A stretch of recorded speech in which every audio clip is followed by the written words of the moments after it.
Are live on Facebook with Bob Tasca. It is Saturday morning in Topeka, Kansas. Some of the greatest people in the world born in this town, just saying. I think there's one sitting next to me. Yes. Hey, so I was talking, we got a big day today, not only in the racing world, but for Auto Alert. We have our Kansas City Employee Appreciation at the races. We had a ton of people coming from Kansas City coming down to Topeka. It's 56 miles. And we have a lot of new people coming, and I know there's a lot of new people, meaning new people to NHRA racing. Sure. So, was thinking, who best to give us a quick rundown of what NHRA is, what NHRA running racing is, what the different pro divisions are, because you get I get this a lot. Is it the one with the little tires in the front, the big tires in the back? But first of all, let's just start with the acronym NHRA. And how long? Do you know how long that's been around? NHRA, National Hot Rod Association, been around since the 50s. My grandfather, helped pioneer a lot of things in the sport, and bringing the term funny car, which a lot of people say, what's a funny car? Well, it dates back to when they used to run regular cars that they bought off the showroom floor, and the racers, like anything else, wanted to make them faster and quicker, and they started playing with wheelbases, making the wheelbase of the car longer, and then they wanted to make them light. Well, we don't need a door, adds a lot of weight, and pretty soon the cars started to look funny. They didn't start to look like something really simple, just as really that. Simple as that, and that's where the term funny car came from. And clearly we've evolved these cars to today, where there are 11,000 horsepower, fire-breathing, Ford engines in these things that produce ET slips, time slips down the racetrack of sub 4 seconds, sub 3.9 seconds in the 1,000 foot at over 330 miles per hour. So now they shouldn't call them funny cars; they should call them crazy cars. Yeah. And first of all, I forgot to introduce, of course, Bob Tasca, driver of the Nitro Mustang, Ford Mustang. Auto Alert funny car. I saw some of the guys from BG are coming here too. Sure. We'll talk about sponsorship too. So you are sponsored by Ford Performance. Is would you call it like a title sponsor? Yeah, our title sponsor is Motorcraft Quick Lane and Ford Performance. They bring not only the financing that we need to come out here and compete, but the engineering, particularly in aerodynamics. We're working right now on an all-new Mustang for next year that is going to be one of the slipperiest cars to ever go down a racetrack.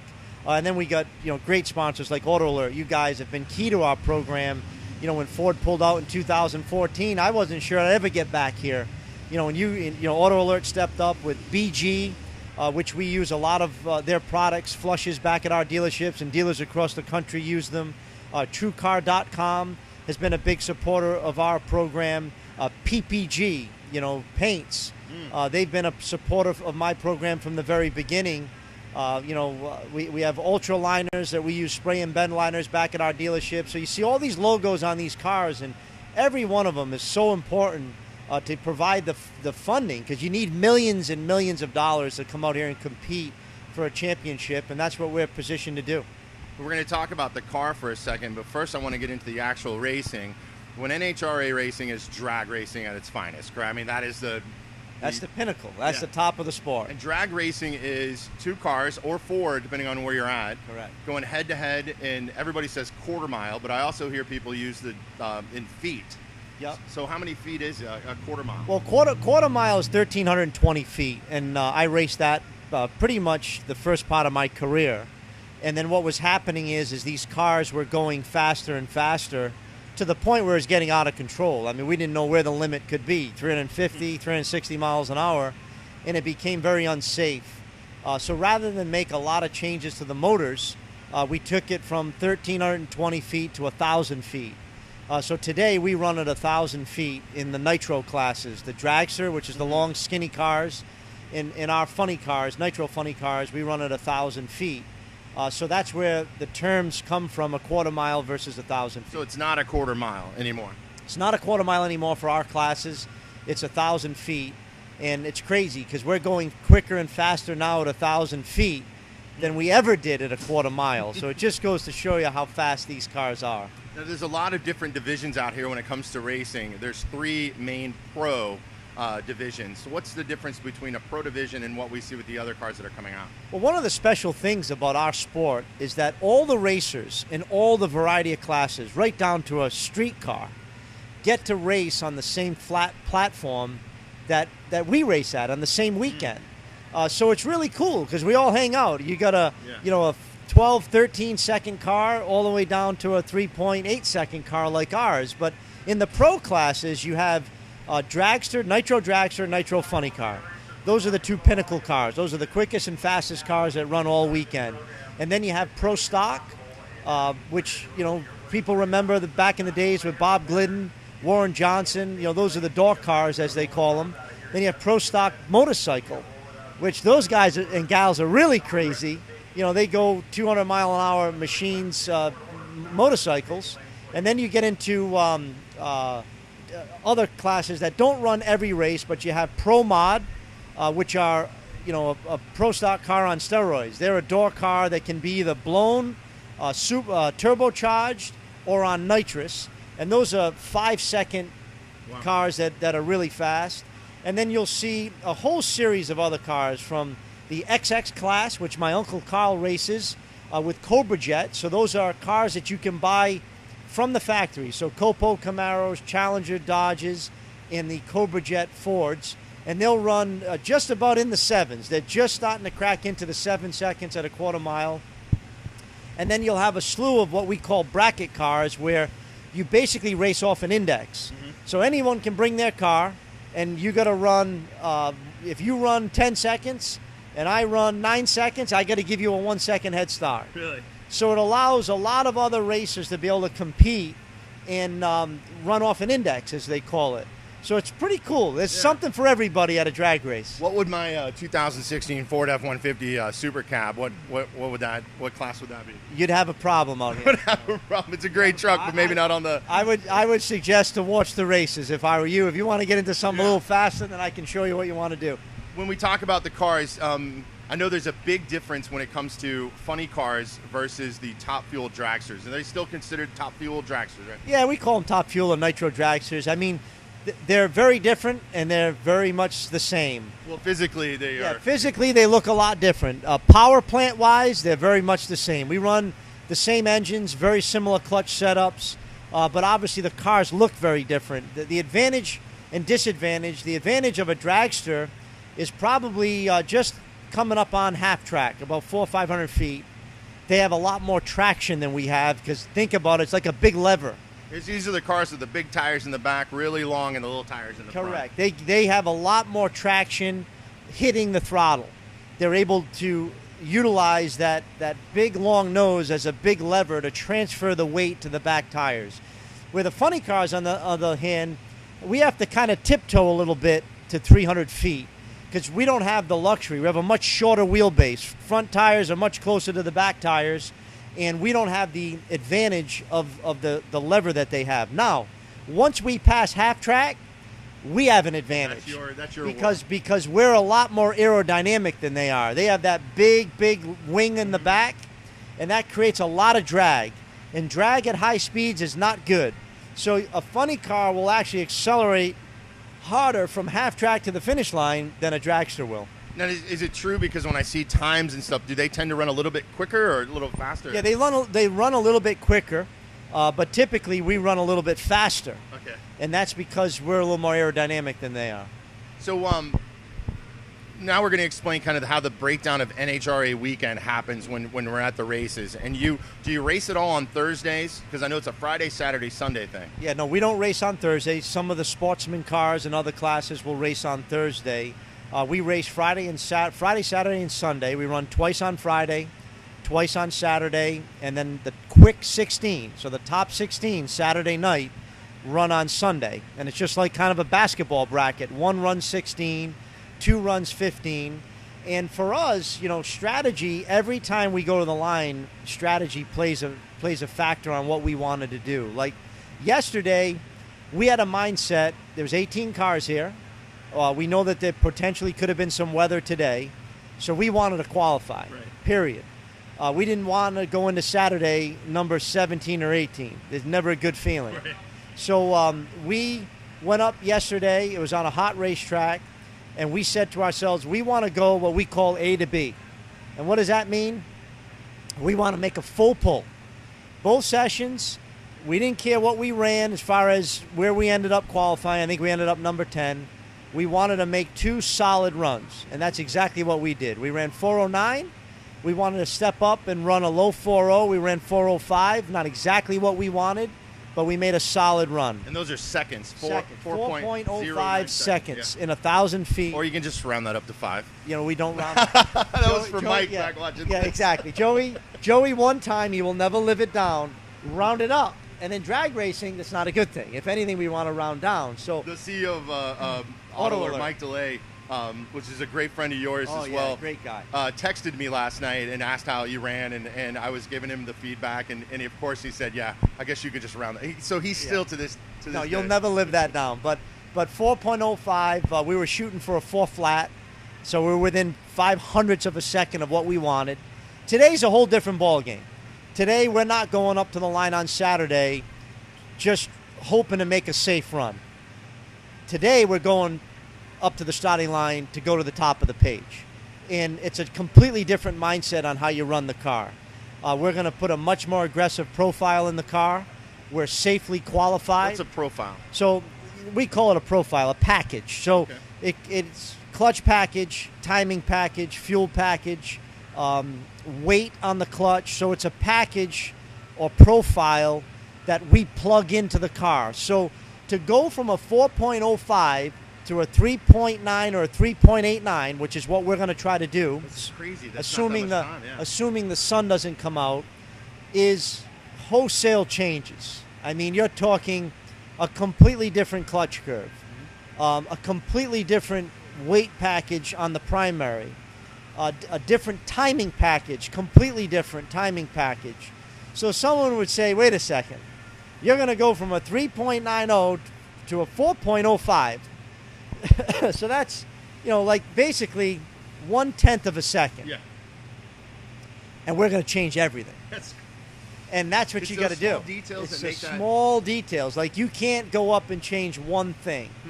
You got to change like 5 or 6 big changes to make the car run quicker like that. And, we did it in Charlotte on a 110-degree track, which was 10 degrees hotter than yesterday.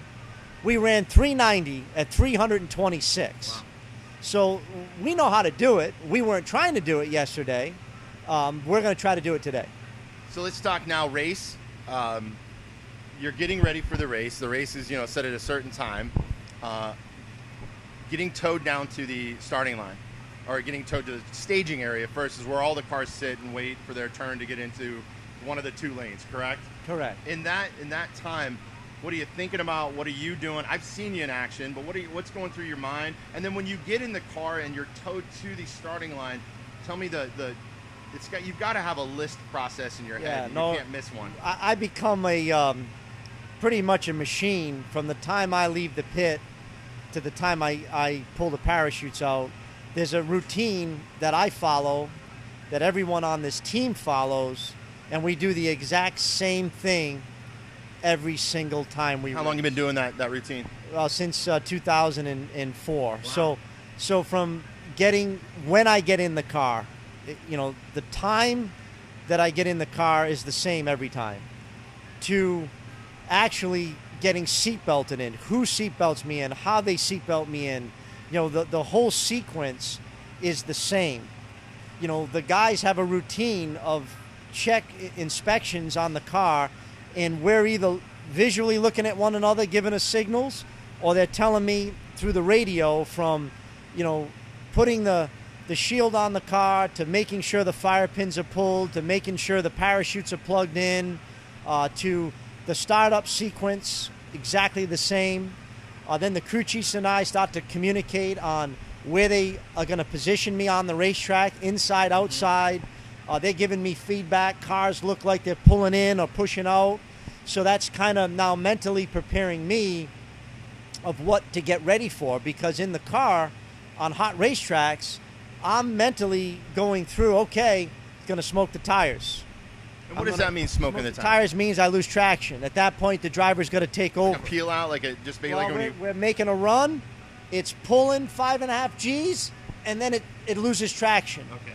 The tires start to spin, they start to smoke, and at that point, the driver has to take over. So a lot of those things I'm mentally preparing myself for to get ready. And then ultimately, I do the burnout, which smokes the tires. Yeah, let's talk about the burnout. Yeah, so the first question was was what's the liquid they're putting down before you pull through? And yeah, so the liquid they're putting down is water. That's it. That's it. Back in the day, they used to put a fancy substance down. I don't even know what it was, but now it's water. Okay. I think they used to use bleach actually, but whatever it was, today we use water. That's all we need.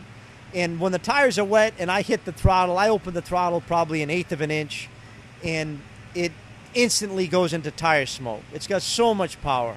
And the crew chiefs will tell me normal, short, or long burnout.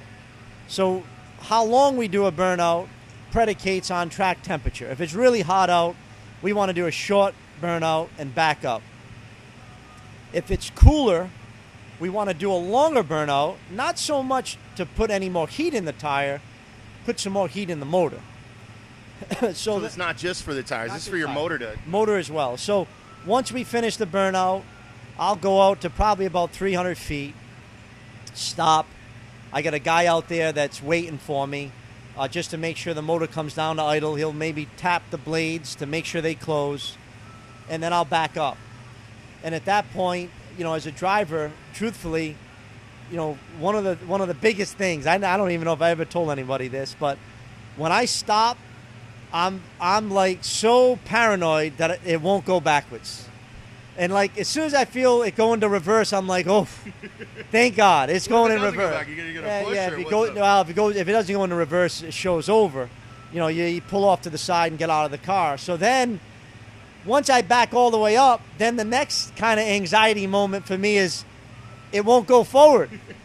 So now you get into forward. So as a driver, to me at that point, I'm at peace because I know I'm going to get a shot at the race. Because the worst thing in the world as a driver and a team is something happens and it doesn't start, it doesn't go forward, it doesn't go backwards.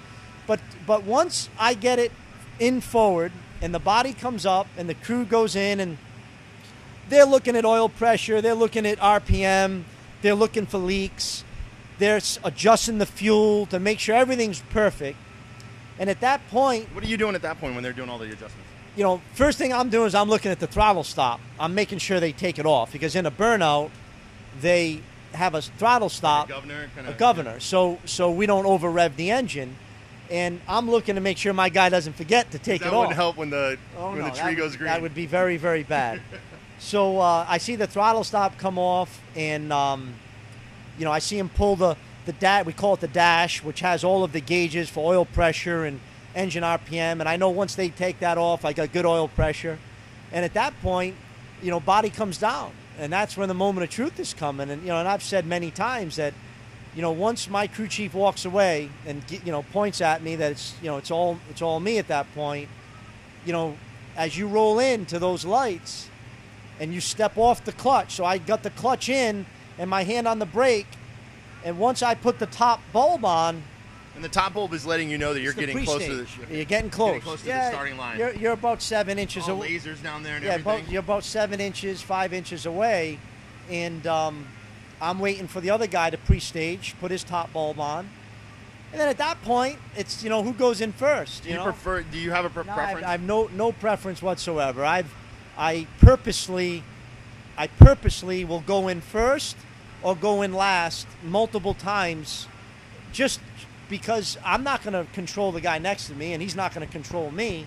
So I want to be prepared for anything. Are there any other funny car racers that that prefer to wait for you? Yeah, it's probably, I think John Force is notorious to go in last, and that's fine. I mean, if he wants to go in last, I'll do my normal deal, and if he's in or the other guy's in, fine. If they're not in, then they're waiting on me. I mean, that's really the bottom line. But ultimately, once you commit, and I use the word commit, is when you step off the clutch and you're holding the car by basically your right hand on the handbrake. Right. Because there's no foot brake. You're holding it by hand. At that point, you've committed. And now you're putting what we call the stage bulb on. That's the last bulb. And once you do that, and once your opponent has done that, the tree is it's a random tree. And the tree is where the lights are that let you Flash. know when to go. So the time between both of us stage to the time the ambers flash, the yellows flash, there's an algorithm. It's never the same. Really? So you can get a quick tree, you can get what I call a perfect tree, and you can get a long tree. Okay. And I would say a long tree is the most challenging because you are amped up to go. Yeah. When is that endorphins? When are those hitting you? And, I would say. Are you more? No, I would say for me, once both cars are staged, that moment between staging to amber, that moment, that gap, that delay, you could live sometimes 3 lifetimes. It is the most surreal moment you ever live because for me, you know what's about to happen. Right. You know once those things go amber, once they flash and you hit that throttle, that car, there's an explosion and there's an event. I call it an event that's about to take place that, with over 1,000 runs in a car, to this day, I can't explain it. Like I tell people it's like pulling the gun and riding the bullet, pulling the trigger of a gun and riding the bullet. But the truth is, there's nobody out here that can explain it. Really? It's an event, an explosion that takes place from the car hitting you. Like the back of the car is trying to go through your body, and then it calms down for a moment, for probably about 3/4 of a second, half a second, because the crew chiefs have to let the car recover. The tires get hit so hard, and the car lurches forward so hard that the tire is so distorted that they have to get the tire round again. So at about 1 second, they calm it down. They pull ignition away from the car, timing, and they allow the car to recover. And then at about 1.6 seconds, it is something that's undescribable because the timing, the fuel, the clutch, the 11,000 horsepower is starting now to mature, and it's starting to pull. And it's pulling so hard, and the car's accelerating so fast that you can't keep air in your lungs. The G-force compresses your chest, and you can feel the air come out of your mouth. And it's pulling and pulling, and now... Are you prepared for that? Do you get the air out of your chest so you don't do any damage or anything? No, I take a deep breath before I go in, and then whatever happens. And then you feel the pressure of the car pulling, and then you can start to hear the motor spool up, because it'll go from 8,500 down to 8,000, 7,800, and then it'll spool back up to over 8,000 RPM, and you can hear the motor start to rev up, and as it's revving up, you're accelerating, and I think you really sense the speed. You don't really get the effect of just how fast you're going until you pull the parachutes. No speedometer in the car? No, there's no speedometer. And when you step off that throttle, which is an anticipation, because once we pass half track, we're covering a football field, goalpost to goalpost, every half second. So the acceleration of the car as you come up on the finish line is extraordinary. And I'll tell you right now, you step off the throttle, pull the parachutes, and the sand trap is coming up so fast. And the sand trap is what stops a car if it's... Yeah, if you lose the parachute, you go in the sand and into the nets, very bad. But at some racetracks, Pomona and, back in the day, Englishtown, when you step off the throttle, your brain is telling you there's no way you're going to stop the car. And the parachutes come out and the car decelerates, which people don't realize, harder than it accelerates. we get more negative G-force than positive G. So from 5.5 positive to -7, you're talking 12, 13 G swings in acceleration and deceleration. It's pretty extraordinary. And then the deceleration knocks the wind out of us. So when we get out of the car and we're out of breath, I've had friends of mine say to me, Tasca, you look ridiculous. Like, how can you be so exhausted? Well, it's not that we're exhausted. It's just that we haven't been able to breathe, and our adrenaline is running so high that it's a pretty unbelievable experience. How soon do you know how well you did? Well, first off, if the wind light goes on. Yeah. So no matter how shitty or good the run is, if the wind light goes on. And where's that wind light at? The wind light is just past the finish line. They give the driver a wind light. Or I listen to my team screaming in my ear. So at that moment, irregardless of what you ran, you're pretty happy. I guess in the car, I know the difference between a 4:09 run and a 3:95 run. So I can feel 1/10 of a second. I probably can feel 5 or 6 500ths of a second, but I can't tell the difference between a 4:05 and a 4:02. Yeah. I can't tell that difference. Sometimes, to be honest with you, it felt like a whole lot better run than it was. Like sometimes I'll get out of the car and I said that was a pretty good run. Yeah. And they'll be like, nah, it didn't. And then like the first run yesterday, a 4:09. I'm telling you, coming up on the finish line, it's like, come on. I mean, it's just slow. You can tell the car's slow, versus when it runs 389. Does time slow down for you in that car? Oh, for sure. And as I first started driving these cars, it was very much the opposite. I've said that I would never, ever, ever want to learn how to drive one again. And the reason why I say that is that, the first, probably 10 races in my first year driving, I was so far behind the race car, it was scary. Finding the finish line, like my crew chief would be upset with me, like you're shutting the car off late. And I remember one day I said, listen, just show me on the ground how far after the finish line, because he was showing me on the computer. He said, well, you're at least 100 feet past the finish line. I remember saying, Chris, I'm happy about that. He goes, well, how can you be happy about that? I said, Chris, I don't even see the finish line. I don't even know where the finish line is. Right. And now I can shut the car off, within a couple hundredths of a second from crossing the finish line. Wow. So it does slow down, but it's just experience. Wow. Well, that was a really good detail of how that. I think that you painted a picture in my head. Yeah. And I've been doing this for a long time. But that's a really amazing experience. Let's talk about your car too. Yeah. What is the official name? I always say, we'll leave the sponsor names out, but it's a Nitro Ford Mustang. Yeah, it's a Nitro Ford Mustang funny car. Now, how's it a Ford Mustang? A lot of people say, well, it's not a Ford, doesn't have a Ford engine in it. It's not true. We have a Ford spec block that we've used for many years, which we use today, and that's what makes it a Ford, the block. And the biggest thing that makes it a Ford is me.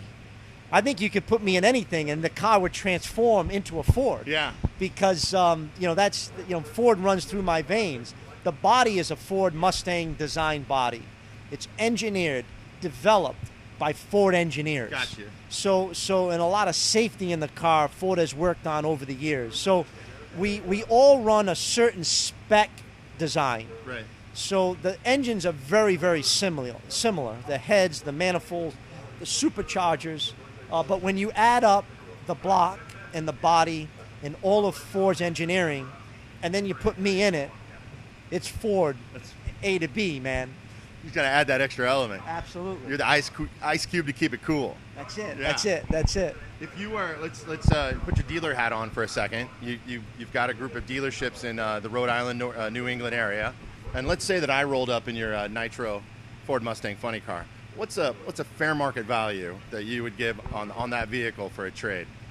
Well, that's a very loaded question. when you factor in the labor and the parts, we figure it's about $325,000 a race-ready race car sitting on the starting line. So a lot of people will say, wow, $325,000, well, yeah, I could write that check. I could buy a car or two, right? Yeah. But the real cost in these cars is feeding it. And that's where the millions come in, because it consumes parts, consumes rods, pistons, blocks. And if you think about, the amount of horsepower, 11,000 horsepower, 20 gallons of nitromethane burned in one run, the pressure that engine goes under, it's extraordinary. But yeah, so Joey, I'll we'll give you maybe $300 for a trade-in on one. I just saw the rack of tires come up. Those tires, they're costly as well, probably. Oh yeah, Goodyear builds an incredible tire. They're the only one on the planet that really can build one for us right now. And the $1,600 and some odd dollars a set, and you get anywhere from 1 run to 5 runs, depending on the run. So at looks like about $6,000 to $7,000 of the tires just rolled up behind us, right? Yeah, we have a lot of tires. We have them mounted, balanced, ready to go. And the reason why we have so many is, they're different sizes, different amount of runs on them, and the crew chiefs can pick, depending on hot track, cool track, what they want to run for a tire size. Is that the most requested fan item from you as like a part that comes off the car? Is it the tire? I mean, aside from my autograph, Joey. Well, it's a given. I would say tires, blower belts. The fans, they'll take, these NHRA fans are awesome. They'll take pretty much anything as a souvenir. Yeah, that's awesome. Well, I appreciate you breaking everything down, talking about the car, talking about how the actual race, how NHRA is. Last question, because of today, and we've had some good people that have been watching this live, just staying with us and in and out. Is a day like today in Topeka where it's been rainy, it's sprinkled, it rained earlier, there's maybe some rain in the fort. What is the? I think you raced at 2:30 today. I'm not quite sure, but what is? How do they handle that, or you know what I'm trying to ask? Like, what can people expect? As a racer, and the fans coming out here, don't be afraid of the clouds. We love the clouds, because heavy cloud day like it is right now, and I think it's going to hang with us, means cool track temperatures. Cool track temperatures mean we go really fast. And typically on Saturdays, because we run earlier in the afternoon, 2:30, although I think they're moving the session to 1:30, we're in the middle of the afternoon. So the track's typically very hot, and we don't have an opportunity to go to the top of the page. That means qualify number 1. A day like today, I mean, these crew chiefs and drivers, we're licking our chops because it's going to be cool. The track will be probably under 100 degrees. And that means we can get out there and run really hard. So, cloudy day. If it does rain a little bit, they're drying the track pretty quick, yeah, right? We got jet dryers. As long as it's not a sustained rain, which there's no sustained rain in the forecast, usually if it rains heavy and stops, within 2 hours we can be back out there. So yeah, it's what I've seen in the past. I just got a couple texts I saw come up on the phone asking questions. I'm going to reach out to them and let them know it's game time. It's race time. Yeah, so race time. We can't wait to be out here again. Thrilled to be supported with Auto Alert. I know this is your hometown, and looking forward to meeting all the Auto Alert employees and dealers that are coming out. We use Auto Alert back at our dealership. A lot of people ask me, what's Auto Alert? I think it's one of the greatest inventions in automotive marketing, sales and marketing. And why I say that is it allows us to look at our data back at our dealerships, all our customers' cars. I think it's one of the greatest things invented for customers. And we can analyze our database of customers to see how many miles are on their car, what the equity position, so what the value of the car is at a given point in time, and try to optimize the optimal time for you to trade your car in. And we use it at all of our stores. It's been a great tool for our dealerships. I know that you guys get a lot of PR and activation with all of the the dealers that use it around the country. So, Joey, on behalf of Tasca Racing, and Mike DeLay and all the employees at Auto Alert, thank you for supporting our program. It's a big deal for us. I love traveling around the country and following and getting to talk to you. One last question, and then we're going to go ahead and launch this so it's out there on the web, and we're going to end up putting it on YouTube. I know you're going to share it with your pages. My last question, Terry Miller, JP Miller, you picked the Ford make model year, right? Side by side, tree is getting ready to go green. Who wins that race? Oh, man, you put me on the spot. I call both those guys brothers from another mother. Who wins that race? JP against Terry Miller. I'm going to have to go with JP, and I'm going to say why. I think Terry Miller has got so much energy. I think Terry leaves before the tree. He red lights. So I think Terry Miller gets to the finish line first, but he red lights. Yeah. And JP cuts a good light, and he wins the race. That's a great answer. Thank you very much. Man. No, you got to get ready. We're going to get ready to ready. race. So thanks a lot. Thanks everybody that tuned in. Yeah, make sure you share this video. If you have any questions, make sure you follow Bob Tasca III on Facebook. You can send him some messages. Follow him on Twitter. It's Tasca III on Twitter and Instagram. I'm Joey Little. We got more coming from the races today and Saturday here in Topeka. Thanks a lot. Have a great day.